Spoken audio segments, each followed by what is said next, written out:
नमस्कार दोस्तों, तो स्वागत है आपको अपने यूट्यूब चैनल में। तो झारखंड सरकार के द्वारा मनरेगा भर्ती को लेकर एक नया नोटिस जारी किया गया है, जो कि और एक जिला से मनरेगा भर्ती आ रही है, जो कि अभी अभी जारी हुआ है। तो ये साल की अंतिम वैकेंसी है मनरेगा 2023 की। तो इसमें सैलरी 23,000 तक रहने वाली है। और इसमें जो वैकेंसी निकाली गई है, ग्राम रोजगार सेवक सहित अन्य पद पर भर्ती है। तो इसका लास्ट डेट 2 जनवरी 2024 है। तो आज मैं आप लोग को इस वीडियो की सहायता से सारी जानकारी देने वाला हूँ। तो अगर आप हमारे चैनल में नए होंगे तो चैनल को लाइक और सब्सक्राइब करना मत भूलिएगा। साथ ही बेल आइकन को प्रेस कर लीजिएगा, ताकि हमारे जॉब की वीडियो कोई भी नोटिफिकेशन सबसे पहले आप ही तक पहुँचे। तो चलिए बिना देर के सीधे वीडियो में चलते हैं। तो अभी तक झारखंड के सारे जिलों का मनरेगा की भर्ती निकल के आ रही है। और ये जो वैकेंसी आप लोग देख रहे हैं मनरेगा के, पलामू जिला के द्वारा है, जो कि कल के डेट में जारी किया गया है। तो और भी जो जिले हैं सभी का जारी कर दिया गया है। साथ ही उन लोग का अब एग्ज़ाम के साथ रिजल्ट भी आने लगा है। तो ये जो 2023 की अंतिम वैकेंसी, जो कि पलामू जिला के द्वारा है मनरेगा का, तो इसमें से जो वैकेंसी निकाली गई है, जो कि प्रखंड कार्यक्रम पदाधिकारी के लिए टोटल 3 पोस्ट पर वैकेंसी है। और तकनीकी सहायक कनीय अभियंता के समझ, जिसमें से 3 वैकेंसी है। तकनीकी सहायक, जो कि इसके लिए 2 वैकेंसी है। और इसमें से लेखा सहायक के लिए, जिसमें से 2 वैकेंसी है। कंप्यूटर सहायक के लिए 7 वैकेंसी है। और ग्राम रोजगार सेवक के लिए इसमें 18 वैकेंसी है। तो टोटल जो वैकेंसी है, टोटल 35 पोस्ट पर वैकेंसी है मनरेगा का, पलामू जिला के द्वारा। अब चलिए देख लेते हैं इनके लिए क्या योग्यता रहने वाली है, हम लोग विस्तार से देखेंगे। तो नंबर 1 की जो वैकेंसी है, प्रखंड कार्यक्रम पदाधिकारी के लिए, जिसके लिए अनिवार्य रूप से योग्यता मांगी गई है सरकारी मान्यता प्राप्त विश्वविद्यालय संस्थान से किसी भी संकाय एवं विषय में स्नातक की डिग्री होनी चाहिए। और इसके लिए अतिरिक्त में जो योग्यता मांगी गई है, सरकारी मान्यता प्राप्त संस्थान से MBA, PGDBA, PGDBM, PGDRD, BCA या BSc कंप्यूटर्स होना चाहिए। और अगली जो पोस्ट है, दूसरी नंबर वैकेंसी, तकनीकी सहायक सहायक अभियंता के समझ, जिसके लिए अनिवार्य रूप से योग्यता मांगा गया है सरकारी मान्यता प्राप्त संस्थान से सिविल संकाय में BE या BTech अनिवार्य रूप से मांगा गया है। और इसमें अतिरिक्त योग्यता देखिए तो सरकारी मान्यता प्राप्त संस्थान से सिविल संकाय में MTech तथा PGDCA, MCA, MSc computer science मांगा गया है।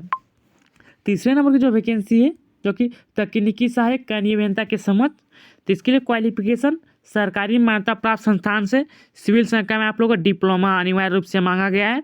और साथ ही इसके लिए अतिरिक्त में योग्यता जो कि है सरकारी मान्यता प्राप्त संस्थान से सिविल संकाय में आप लोग का BE, BTech, BCA, BSc computers या BSc कंप्यूटर ऑनर्स होना चाहिए। ये सब अतिरिक्त में योग्यता मांगा गया है। वहीं चौथी जो पोस्ट है लेखा सहायक के लिए, जिसके लिए अनिवार्य रूप से योग्यता मांगा गया है, जो कि सरकारी मान्यता प्राप्त विश्वविद्यालय संस्थान से BCom ऑनर्स होना चाहिए। या फिर अगर आप BCom ऐसे हैं नॉर्मल, तो सामान्य जनरल में, तो इसके साथ आप लोग का 55% अंकों के साथ उत्तीर्ण होना अनिवार्य है। और इसके लिए अतिरिक्त में जो योग्यता मांगा गया है सरकारी मान्यता प्राप्त विश्वविद्यालय संस्थान से MCom, BCA तथा MCA, PGDCA, MSc अतिरिक्त योग्यता होगी। वहीं 5वीं जो पोस्ट है, जो कि कंप्यूटर सहायक के लिए, तो इसमें से जो क्वालिफिकेशन मांगा गया है अनिवार्य रूप से सरकारी मान्यता प्राप्त विश्वविद्यालय संस्थान से BSc कंप्यूटर ऑनर्स होना चाहिए। या फिर BSc कंप्यूटर सामान्य यानी जनरल में, तो आप लोग को इसके साथ BCA होना चाहिए।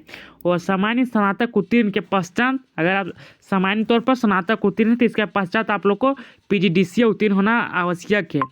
और इसके लिए अतिरिक्त में जो योग्यता मांगी गई है सरकारी मान्यता प्राप्त विश्वविद्यालय संस्थान से MCA, PGDCA, MSc computer science अतिरिक्त योग्यता होगी। वहीं अंतिम जो वैकेंसी है ग्राम रोजगार सेवक, जो कि सबसे अधिक भरे जाने वाली वैकेंसी है, तो इसके लिए जो क्वालिफिकेशन मांगा गया है इसमें सरकारी मान्यता प्राप्त विश्वविद्यालय से इंटरमीडिएट यानी कि 10+2 मांगा गया है। या फिर अगर आप मैट्रिक हैं, यानी कि अगर आप मैट्रिक की हैं, तो इसके साथ आप लोग को ITI होना चाहिए कोई भी ट्रेड में, तभी आप इसके लिए एलिजिबल हैं। तो देख सकते हैं इसमें लिखा गया है सरकारी मान्यता प्राप्त विश्वविद्यालय संस्थान से इंटरमीडिएट या फिर मैट्रिक परीक्षा के पश्चात किसी भी ट्रेड में ITI आप लोग को उत्तीर्ण होना चाहिए। तो और इसमें जो ITI प्राप्त प्रतिशत अंक होगा इंटर प्राप्त प्रतिशत अंक के बराबर माना जाएगा। यानी कि जो आप लोग ITI किए हैं उसमें जो नंबर रहेगा और जो इंटर में नंबर है उसके दोनों बराबर समझे जाएंगे। अब चलिए इसके देखें क्या आयु सीमा रहने वाली है। तो आयु सीमा देखें तो जो न्यूनतम एज जो रखी गई है 18 साल रखी गई है और मैक्सिमम जो एज है 35 साल है। तो इसमें सरकारी नियम के अनुसार कुछ छूट दिया जाएगा। तो आयु की जो गणना है 1 जनवरी 2023 के अनुसार किया जाएगा। तो 1 जनवरी तक 35 साल हो जाना 18 साल हो जाना चाहिए और 35 साल से अधिक नहीं होना चाहिए। अब चलिए इनके देख लेते हैं आप लोग इसे किस प्रकार से आवेदन कर सकते हैं। तो इस फॉर्म को आप लोग को बिल्कुल ऑफलाइन तरीके से आवेदन करना है। इसे तो ऑनलाइन तरीके से आवेदन करना है, जिसका लास्ट डेट 13 दिसंबर से रखा गया है 2 जनवरी 2024 तक, यानी कि इसे ऑनलाइन तरीके से आवेदन करना है। तो इसका स्टार्टिंग डेट 13 दिसंबर 2023 से है और इसका जो लास्ट डेट रखा गया है 2 जनवरी 2024 तक। 13 दिसंबर से स्टार्ट है, जो कि 2 जनवरी तक इसका लास्ट डेट रखा गया है। तो 5 बजे तक इसे ऑनलाइन के माध्यम से अप्लाई कर लेना है। तो इसका जो ऑफिशियल वेबसाइट है apply.rdd.jharkhand.gov.in है। तो इसका वेबसाइट को हम लिंक में दे देंगे डिस्क्रिप्शन में, आप वहाँ डायरेक्ट जाके अप्लाई कर सकते हैं। तो थैंक यू फ्रेंड्स हमारे वीडियो को अंत तक देखने के लिए। तो अगर चैनल में नए होंगे तो चैनल को लाइक और सब्सक्राइब करना मत भूलिएगा। साथ ही बेल आइकन को प्रेस कर लीजिएगा ताकि हमारे जॉब के वीडियो कोई भी नोटिफिकेशन सबसे पहले आप ही तक पहुँचे।